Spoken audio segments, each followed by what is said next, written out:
Hello everyone welcome to Neetu Sahu blogs. चलो आज तुमको गोटे मंदिर दर्शन करामी। आमर पदमपुर गोटे पुराना मंदिर टे। आमर पदमपुर मेहरपड़ा रे जेन जगन्नाथ मंदिर अच्छे से जगन्नाथ मंदिर रथ यात्रा बेले जगन्नाथ भगवान आइसन तांकर माउसी मंदिर निके। तो माउसी मंदिर पाल्टी जीती आमर पदमपुर गोपाल जी मंदिर। तो आसुन आज मैं आसी माउसी मंदिर निके और भगवान को दर्शन कली। भगवान कर आज कल्की रूप अवतार करिछन। तो देख पचरामा चलुन कल्की रूप विषय काଣା सब विशेषत्व अच्छे जे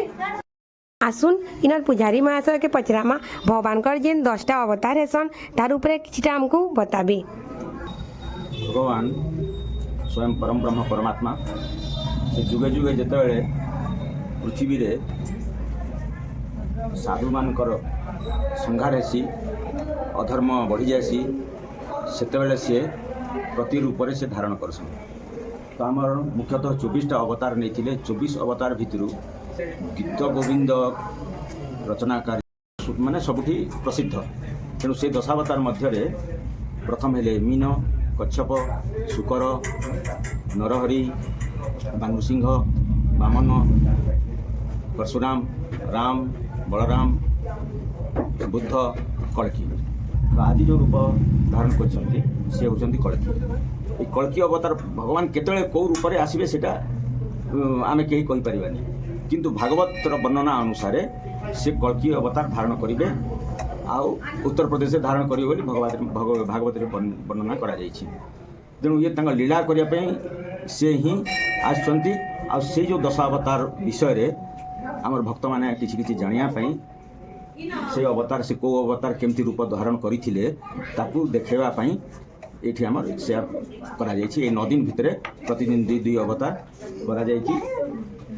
5-7 दिन भितर 10टा अवतार आयोजन करा। आमर सामने जेन जगन्नाथ भगवान अच्छन इटा एबे तांकर माउसी मंदिर माउसी घर पाल्टीछे बोले तांकर जेन मंदिर अच्छे जेनके फिर से लेउटी जिबे से मंदिर बाबद रे किछि जानिछन बोले से मंदिर होछि दधिवामन मंदिर बा जगन्नाथ मंदिर। मंदिर हाराहारी 150 वर्ष पूर्वर आम पाखे जहाँ खबर मुझे तो बर्तमान 5 नंबर तो मिनिमम 150 वर्ष ऊर्ध्व हम आम मंदिर आग पुराना थिला 2003 मसीह नूतन करी मंदिर निर्माण होती जगन्नाथ बलभद्र सुभद्रा 3 मूर्ति पूजा पाँच मौसी घर मध्य भी को आवाहमान काल चली आसी गोपाल जी मंदिर मौसी घर हवा पूर्व आम जो रथ यात्रा होता है 7 दिन धरिक होता प्रति पड़ारे रोते किंतु परवर्ती समय रे बहुत समस्या देखादेला जद्वारा कि गोटे गोटे दिन आम रथ यात्रा कलु। एक रथ यात्रा 2 नंबर बाहुड़ा एबे जेन जगन्नाथ भगवान कर 10 अवतार जो कहले सेटा ई जगह रे केते दिन आमे 10 अवतार बनै पासी हमर बहुत आग्रह होत 10 अवतार भी आग्रह अवतार आग्रह आयोजन करा जाउतला मझिरे किछि व्यतिक्रम देखा गला स्थिति बंद हितिला पुनी हमर भक्त मान चेष्टा द्वारा तांकर आग्रह द्वारा एबे पुनी 2-3 वर्ष हेलानी पुनर्बार सेटा चलीछि। जय श्री जगन्नाथ। आपण मैंने समझते जानी पुरी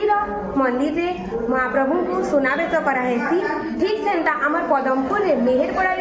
जगन्नाथ भगवान मंदिर अच्छे जेनो कि इन भी सुनावेश कराउछि। तो चलून तार बाबद रे आमे किछि जानमा इन समस्त मुहनु कि केंता करी सुनावेश कराहेसी आ आपण मैंने भी देखि आसबा लगी भी चाहूछन बेले सब वर्ष में तार ई वर्ष भी देखि आसी पारबे। तो आसुन मुझे आपन को केते जन संगे भेट पकाउछे से माने आपन को भगवान कर विषय कहबे और तांकर सुनावेश विषय कहबे। सर आपनकर परिचय टिके हमको देबे। मो नाम होचे सुनील कुमार पुरोहित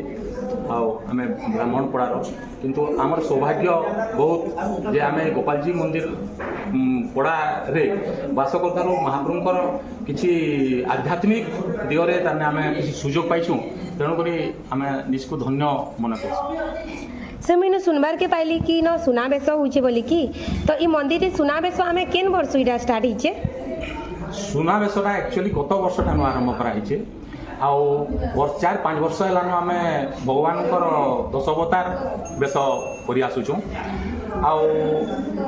ए श्री जगन्नाथ होछन श्रीकृष्ण निजे तेणु भगवान जगन्नाथ आमर आपण मैंने समस्ते जानिछन जे पुरी रे जगन्नाथ महाप्रभु सबु बेले सजेई हेबार लगे भल पाएसन एवं खाद्य पेय खाइबार लगे भल पाएसन तेणु आपण समस्ते जानिछन जे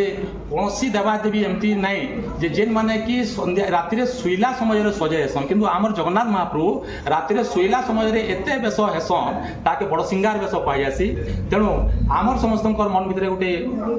ये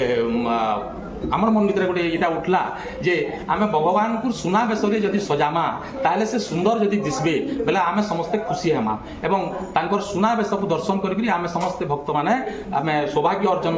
करमा एवं पूर्ण कमामा तेणु जगन्नाथंकर सुना बेस बहुत किछि ऐतिहासिक मत अच्छे लौकिक मत अच्छे पौराणिक मत अच्छे मुई जहाँ जानी 2 मिनिट गोटे मिनिट भीतर आपको कहूँ जे भगवान रामचंद्र जिते बेले वनवास माने रावण को मारी सारे मारी सारा से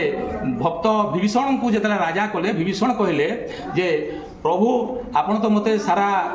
सुनारे मते पोती देल आ मुई आपनकर सुना बेस देखवा लगी चाहूचे तेणु भगवान कथा देइथिले जे मुई सुना बेस रे तोते दर्शन देमी आ तेणु करी रथ दक्षिण मुहा होकर रहसन एवं सही उद्देश्य रे भगवान सुना बेस रे दर्शन देसन आमर लौकिक मत होचे माने आमर जनमत होचे जे सुना बेस मोर ठाने भी भगवान कहउछन मोर ठाने भी बहुत सुना अच्छे तुमर ठाने जेते अच्छे मोर ठाने समस्त गोटा मिश्रे जेती मोर ठाने एकला अच्छे किंतु हे मनुष्य तुम्हें जेन गर्व करस मोर ठाने सुना अच्छे मुई धनी है ई गर्वटा छाड़ कारण मुई जेते भी सुना अलंकार धारण कले मध्य मुई प्रतिदिन माटी हांडी रे खाइसी एवं भक्तों को दर्शन देसी एवं सही भक्त माने माटी हांडी रे जहाँ रंधा हुए ताके प्रसाद रूप से पाएसन तेणु अनेक मत अच्छी आउ श्री होचंती स्वयं आम समस्त माँ मैंने जानी ये सुना सुना समस्त गोटे माने गोटे प्रिय तेणु भगवान कहसन लक्ष्मी को जे देख मुई तुमको माने मोर अंगरे धारण करिछा एमती आहली अनेक मत होते ऐतिहासिक मत अच्छे बहुत मत अच्छे तेणु आसंता 25 तारीख एकादशी तिथि रे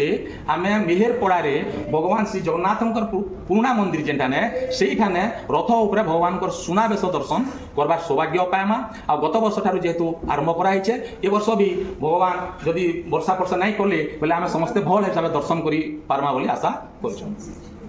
आमर पाखे आमे देखुछु आमर सामने रे एते बढ़िया बढ़िया भगवान कर अलंकार माने अच्छे किछि गुटे दुटा अलंकार विषय हमको कहबे देखो आमे भगवान को जेती अलंकार अच्छे समस्त आगे श्री लागसे श्री अंग भगवान आज बेस होइछन हमर कलकी बेस होइछन सेटाने श्री अंग तांकर लागिचे एटा हला श्री हस्त भगवान को श्री हस्त श्रीपयर तापरे तांकर मुकुट बा किरटी तापरे तांकर शंख चक्र गदा पद्म तांकर मथामणि मांकर मथामणि एवं आउरी अनेक जिनिस अछि जहाँ आपण सब देखि पारबे तो आउ काना भाबली जल्दी जल्दी पले आसुन आमर पदमपुर मेहेरपड़ा निके 25 तारीख समस्ते मिसिकरी भगवान कर सुना बेस देखमा आ भगवान भी समस्त को दर्शन देवे तांकर सुना बेस रे आ जिन जिन मैंने वीडियो देखुछन वीडियो के समस्त के शेयर कर दो समस्ते जानबे आमर पदमपुर सुना बेस हेबार अच्छे समस्ते देखी आबे रहुछे जय जगन्नाथ।